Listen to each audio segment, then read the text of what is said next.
Okay, आओ जरा भाई। तो आज हम लोग पढ़ना शुरू करेंगे वर्क एनर्जी थ्योरम। भैया 5 सितारा टॉपिक है, 7 सितारा भी बोल सकते हो इसको, आता है ये पेपर में, मतलब इसमें से कुछ ना कुछ एग्जाम में आपको ज़रूर मिलेगा। अब जब मैं बोल रहा हूँ कि इसमें से कुछ ना कुछ एग्जाम में ज़रूर मिलेगा, तो इसका मतलब है मेरे एग्जाम में तो पक्का ही मिलेगा। आई बात समझ में? वर्क एनर्जी थ्योरम पहले समझ लेते हैं, थ्योरम कहती क्या है। लिखो जरा इसकी स्टेटमेंट लिखो, वर्क एनर्जी थ्योरम की लिखो जरा। According to this theorem, according to this theorem, comma, the work done by a body, the work done by a body is equal to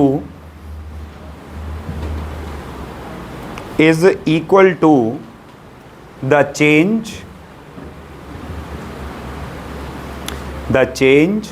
in its kinetic energy. The work done by a body is equal to the change in its kinetic energy. Work energy theorem के हिसाब से किसी भी body पे जो work हुआ, work done, that is equal to change in kinetic energy. अब change in kinetic energy कैसे निकाली जा सकती है कि हम फाइनल काइनेटिक एनर्जी में से माइनस कर दें किसको? इनिशियल काइनेटिक एनर्जी को। फाइनल काइनेटिक एनर्जी में से माइनस कर दें किसको? इनिशियल काइनेटिक एनर्जी को।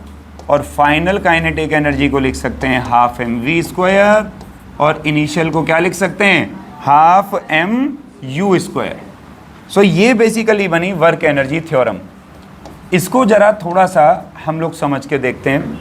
तुम मेरी एक बात समझना बहुत ध्यान से। मान लो मेरे पास में एक ये ब्लॉक है, सोचना, ब्लॉक रखा हुआ था एक जगह पे, चल नहीं रहा था। मैंने क्या काम किया, ये जैसे मान लो ब्लॉक है, ब्लॉक चल नहीं रहा था, तो मैंने ना ब्लॉक पे फोर्स लगाई कुछ ऐसे। मेरे फोर्स लगाने की वजह से ब्लॉक ने चलना शुरू कर दिया, ब्लॉक ने चलना शुरू कर दिया। मतलब इसके पास थोड़ी ना बहुत वेलोसिटी आई, इसके पास क्या आई? थोड़ी ना बहुत वेलोसिटी। अब तुम ध्यान लगा के देखो, अगर इसके पास वेलोसिटी आई तो मतलब इसके पास काइनेटिक एनर्जी भी आई, क्योंकि वेलोसिटी से ही काइनेटिक एनर्जी होती है, और काइनेटिक एनर्जी का फॉर्मूला क्या होता है? Half m v square. दिमाग लगाओ और सोचो, ये काइनेटिक एनर्जी इस ब्लॉक के पास कहाँ से आई? Because energy can neither be created nor be, it can only be converted, है ना, या कन्वर्टेड या ट्रांसफर्ड एक जगह से दूसरी जगह। ब्लॉक रखा हुआ था और ब्लॉक चलने लग गया। तुम दिमाग लगा के सोचो, इसके पास एक काइनेटिक एनर्जी कहाँ से आई?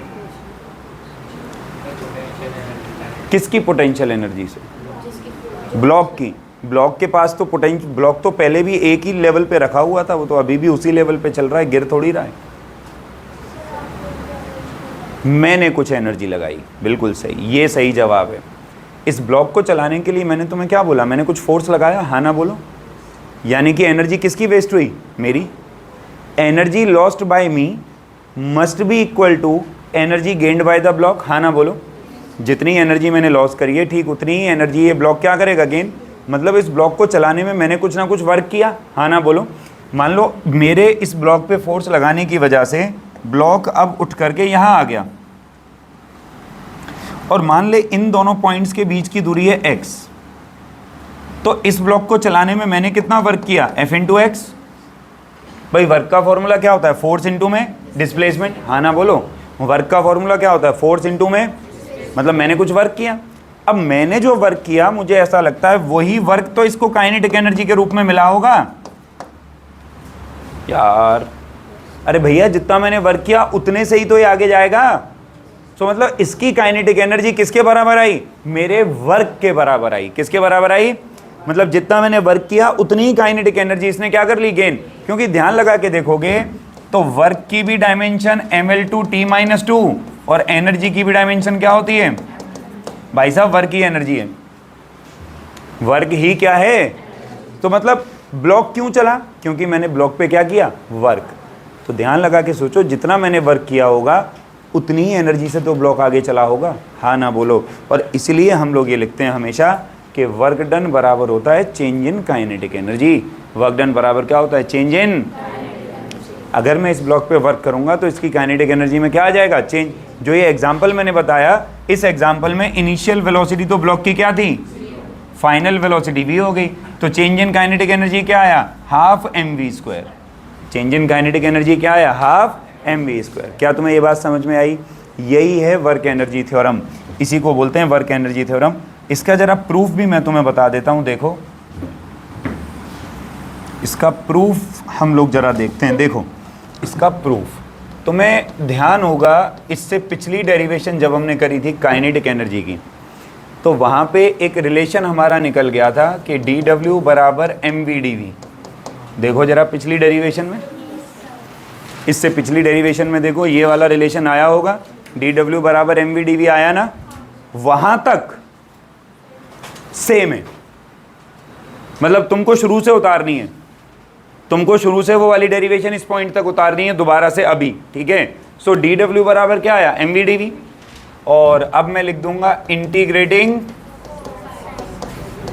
With in proper limits. तो dW की जगह क्या हो जाएगा? लिमिट u से v। लिमिट कहां से कहां तक की लगा दूंगा? u से v ऑफ mv/dv। लिमिट कहां से कहां तक की लगा देंगे? u से v ऑफ mv/dv। यार मुझे लगानी तो मैं आया।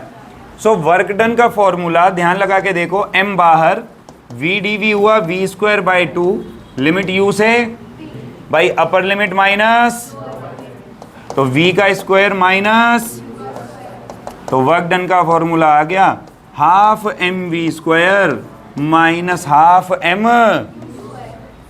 और फिर हम लोग पूरे कॉन्फिडेंस में कह सकते हैं हेंस प्रूव्ड। तो मैं अंतर समझ आया?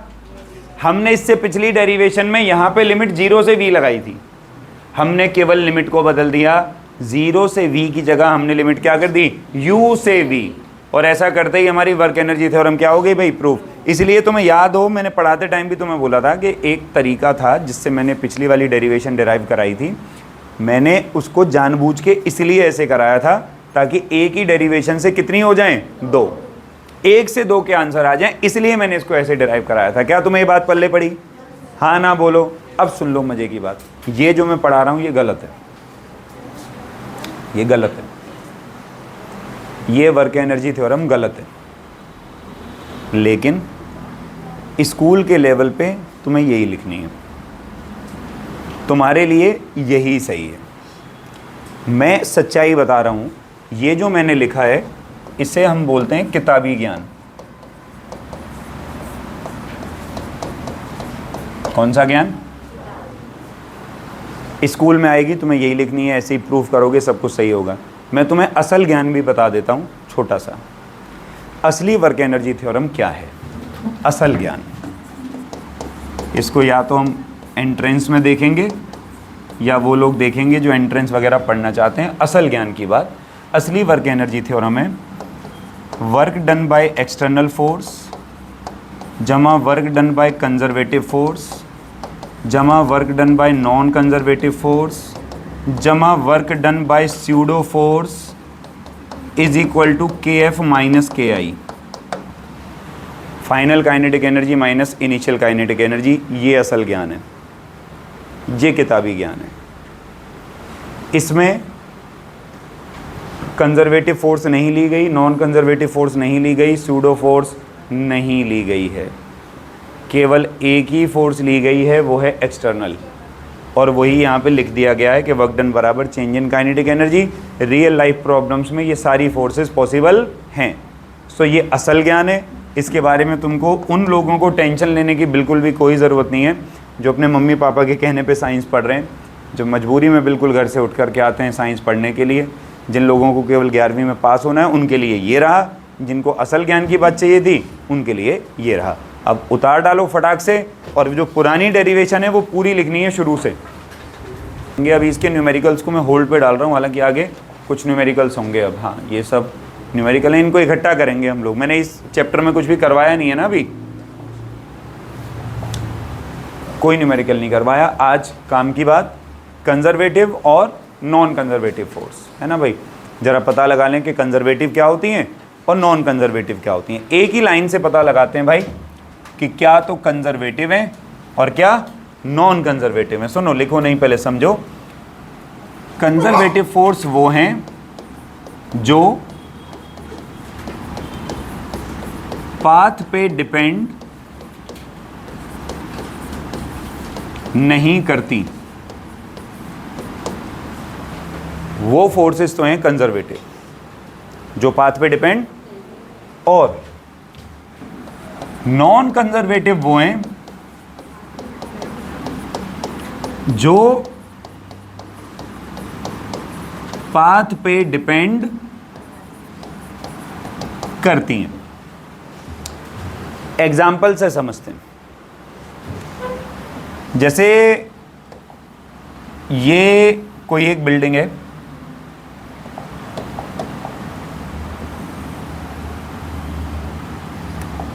अब भैया बिल्डिंग की हाइट है h,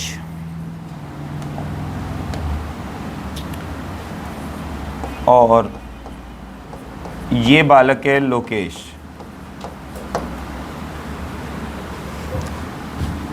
लोकेश का मास है m। लोकेश का मास क्या है? अब लोकेश ने क्या काम किया, स्टेयर्स का इस्तेमाल किया और यहां से छत पे आ गया। जब लोकेश छत पे आ जाएगा तो इसकी पोटेंशियल एनर्जी क्या हो जाएगी? बात सही है, क्योंकि अब लोकेश की हाइट कितनी हो गई है h, तो पोटेंशियल एनर्जी क्या हो जाएगी? mgh। अब मान लो सीढ़ियों की बजाय लोकेश लिफ्ट का इस्तेमाल करे और फिर छत पे आ जाए। तो अगर ये लिफ्ट से छत पे आएगा तभी भी इसकी पोटेंशियल एनर्जी क्या होगी? मान लो मैं लोकेश को फुटबॉल बना के ऊपर फेंक दूं और अगर ये छत पे है तो तभी भी इसकी पोटेंशियल एनर्जी क्या होगी? और मान लो लोकेश एरोप्लेन से छलांग मार दे नीचे और छलांग मार के छत पे आ जाए, तभी भी इसकी पोटेंशियल एनर्जी क्या रहेगी?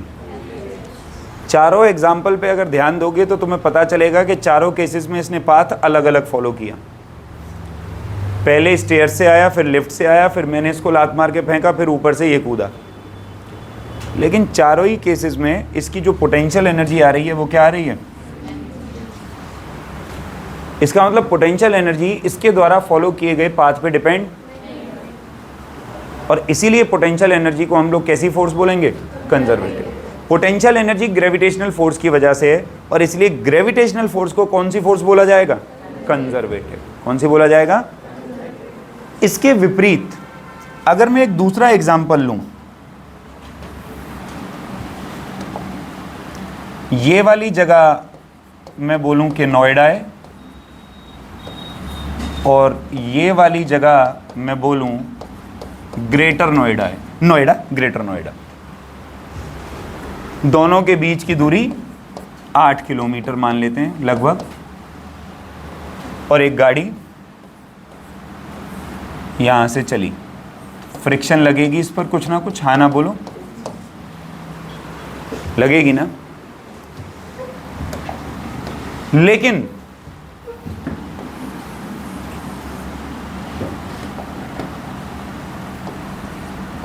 रोहिणी सेक्टर 21 कंझावला, सही रोड बनाया, ऐसा ही रोड, गड्ढे और गहरे हो सकते थे, कोई इसमें समस्या वाली बात नहीं थी। दूरी ये भी लगभग 8 किलोमीटर ही है, 8 से 10 किलोमीटर। अब गाड़ी यहां पर चलेगी, कुछ फ्रिक्शन होगा, सोच के बोलो क्या दोनों केस का बराबर होगा? या कम ज़्यादा होगा? दूरी तो उतनी तय कर रहे हो, पाथ अलग अलग है। सो पाथ की नेचर पे डिपेंड कर रही है कौन सी फोर्स? इसीलिए ये कैसी है? जो पाथ पे डिपेंड करे। जो किस पे डिपेंड करे? भाई मैं जितनी ज़्यादा दूरी तय करता जाऊंगा फ्रिक्शन उतनी ही बढ़ती, बात सीधी सी है। भैया मैं जितनी ज़्यादा दूरी तय करता जाऊंगा फ्रिक्शन उतनी बढ़ती जाएगी, और जितने ज़्यादा रफ पाथ पे ट्रेवल करूंगा फ्रिक्शन उतना ही बढ़ता जाएगा। इसका अर्थ ये हुआ कि फ्रिक्शन किस पे डिपेंड कर रहा है? पाथ पे। तो जो फोर्स पाथ पे डिपेंड करे वो कैसी है? Non conservative. और जो पाथ पे डिपेंड ना करे वो कैसी है? मुझे उम्मीद है तुम्हें क्लियर हो गया होगा एग्जाम्पल के साथ क्या है। मैं पहले अब डेफिनेशन लिखवा देता हूँ, फिर ये एग्जाम्पल तुम उतार लेना। ये भी एकदम सटीक एग्जाम्पल है, ठीक है। सो लिखो पहले कंजर्वेटिव फोर्स में लिखो, कंजर्वेटिव फोर्स में लिखो these are the forces, these are the forces which do not depend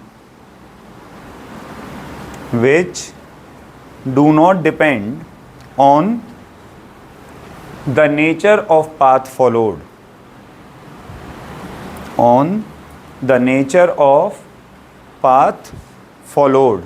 full stop. For example, gravitational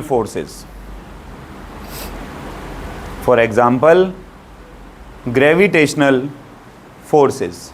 ठीक है जी। नॉन कंजर्वेटिव में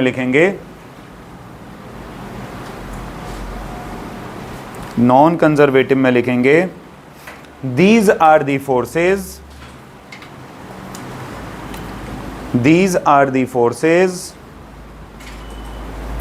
which depend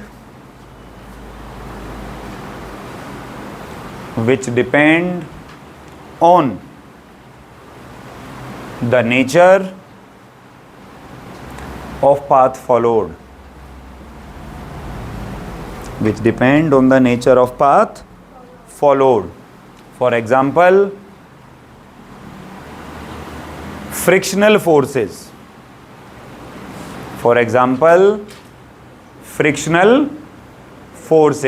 फुल स्टॉप। ठीक है, अब ये एग्जाम्पल बना लो एज इट इज, यही याद रहेगा भैया। चलो आओ, ये लिख लिया हो तो अब आगे बढ़ेंगे। सवाल कहता है साबित कर कि मैकेनिकल एनर्जी कंजर्व होती है। साबित कर कि मैकेनिकल एनर्जी क्या होती है। सबसे पहली बात, मैकेनिकल एनर्जी होती क्या है बालकों? जो मशीनों से रिलेटेड हो। मुझे नहीं पता, मैं तो बस बोल रहा हूं, तुम बताओ तुम्हें ऐसा लगता है कि नहीं? जो ये कह रही है जो सिस्टम पे लगने वाली नॉर्मल फोर्सेज होती हैं। एक तो ऐसी टेक्निकल भाषा यूज़ करती है, सारे बच्चे कंफ्यूज हो जाएंगे। सिस्टम पे लगने वाली नॉर्मल फोर्सेज। हाँ भाई, तुम लोग बोले यार हम तो आम नागरिक हैं। मैकेनिकल फोर्स क्या है या मैकेनिकल एनर्जी क्या है? जो मैकेनिक्स में काम आती है। मैकेनिक्स क्या है फिर? जो मशीन में काम आती है। नहीं, सारी डेफिनेशन गलत है, उसकी डेफिनेशन सही है। मैकेनिकल एनर्जी क्या होती है सुनो। मैकेनिकल एनर्जी जो है वो टोटल होती है किसी भी बॉडी की काइनेटिक और पोटेंशियल एनर्जी का। मतलब किसी भी बॉडी की अगर पोटेंशियल और काइनेटिक एनर्जी को आप जोड़ दो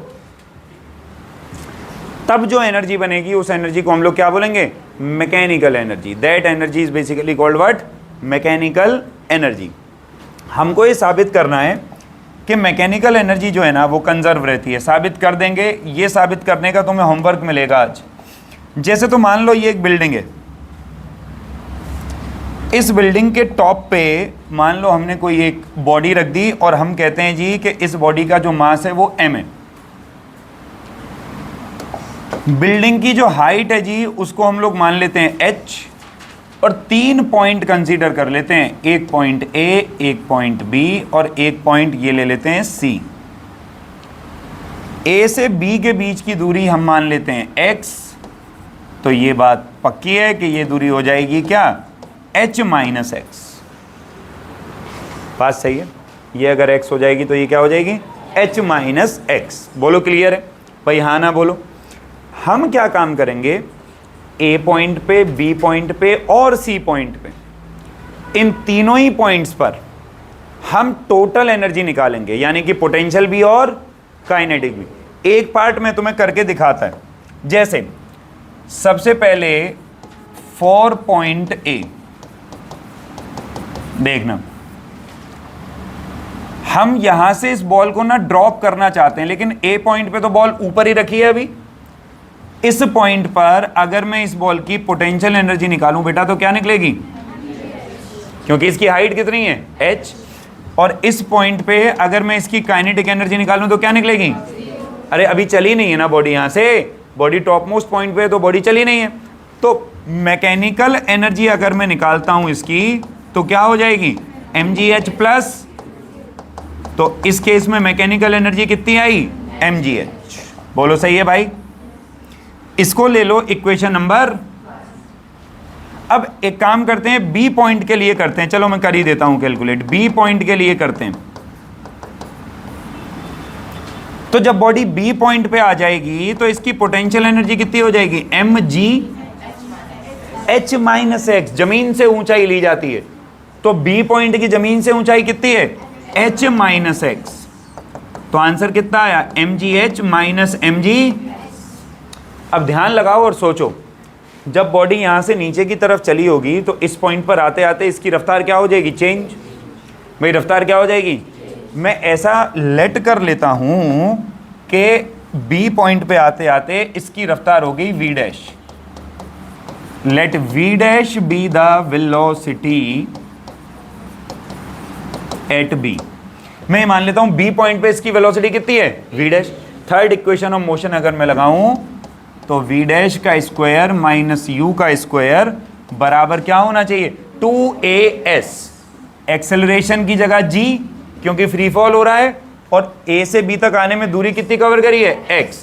तो क्या हो जाएगा 2g, और क्योंकि तुम ड्रॉप कर रहे हो तो u की वैल्यू क्या होगी, 0। तो v डैश का स्क्वायर बराबर क्या आया, अरे बोलो सही है। अब अगर इस पॉइंट की b की मैं काइनेटिक एनर्जी निकालूं तो फॉर्मूला क्या होगा, हाफ m v डैश का, तो half into m into v dash का स्क्वायर, तो 2gx। 2 ने 2 को, आंसर क्या आया, तो टोटल एनर्जी तो होगी mechanical energy. So potential energy कितनी निकल रही है, mgh माइनस mgx जमा mgx ने mgx को, और मैकेनिकल एनर्जी वापस से कितनी निकल गई, mgh। भाई हाँ ना बोलो, मैकेनिकल एनर्जी कितनी निकली, mgh। तो सेकंड पॉइंट पे भी मैकेनिकल एनर्जी कितनी आई, mgh। अब कौन सा पॉइंट रह गया, C। आओ जरा, अब जरा पॉइंट C के लिए भी कर लें भाई। 4 पॉइंट C। अच्छा, C पॉइंट पे आते आते पोटेंशियल एनर्जी क्या हो लेगी, क्योंकि तो जमीन पे आ गया, जमीन से इसकी हाइट कितनी है, सो पोटेंशियल एनर्जी, हाँ ना बोलो, मुझे लगा नहीं तुम्हें आया। अब एक बात बता, सी पॉइंट पर आते आते रफ्तार और ज्यादा चेंज हो जाएगी, तो मैं सी पॉइंट की रफ्तार मान लूं v double dash. Let v double dash be the velocity at c। So third equation of motion वापस से लगाऊं तो v डबल डैश का स्क्वायर माइनस u का स्क्वायर, 2 इंटू एक्सेलरेशन की जगह यहां से यहां तक आने में displacement h। So v double dash का स्क्वायर क्या आ गया। तो अब अगर C पॉइंट की काइनेटिक एनर्जी निकालता हूं, half m v double dash का, सो आधा गुणा यम गुणा में 2gh। 2 ने 2 को, अरे यार हाँ ना तो बोलो, 2 ने 2 को अगर मार दिया तो काइनेटिक एनर्जी बाबू बख्शी वापस से कितनी आ गई। अब अगर यहां पे भी मैकेनिकल एनर्जी निकालूं तो वो तो 0 है, और ये mgh उड़ी बाबा, फिर से कितना आ गया ये तो, ओ भाई इसका मतलब मैं जो बोल रहा था वो क्या है एकदम, इसका मतलब इक्वेशन 1 2 3 से क्या साबित होता है, ये अंग्रेजी में लिख लेना। From equation 1 2 and 3 we can say that mechanical energy is conserve. अब देख एक्चुअल हुआ क्या, तू थोड़ा सा ध्यान लगा के समझे तो तेरे को बात समझ में आए कि हुआ क्या। हुआ कुछ ये कि जब ये बॉडी टॉप पे थी ना, तो मेरे भाई इसकी पोटेंशियल एनर्जी थी मैक्सिमम और काइनेटिक एनर्जी क्या थी। जब ये ज़मीन पे आ गई तो इसकी पोटेंशियल एनर्जी क्या हो गई, काइनेटिक एनर्जी क्या हो गई।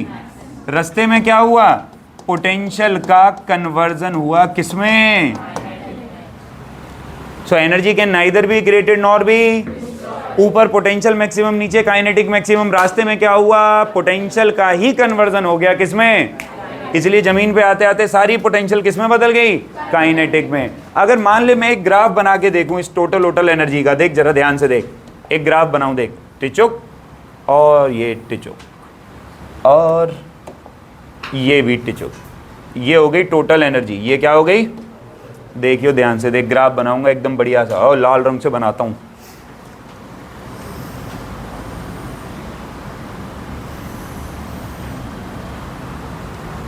देख ध्यान से, मस्त लग रहा है ना एकदम डिजाइन है क्या, वल्ला वल्ला वल्ला।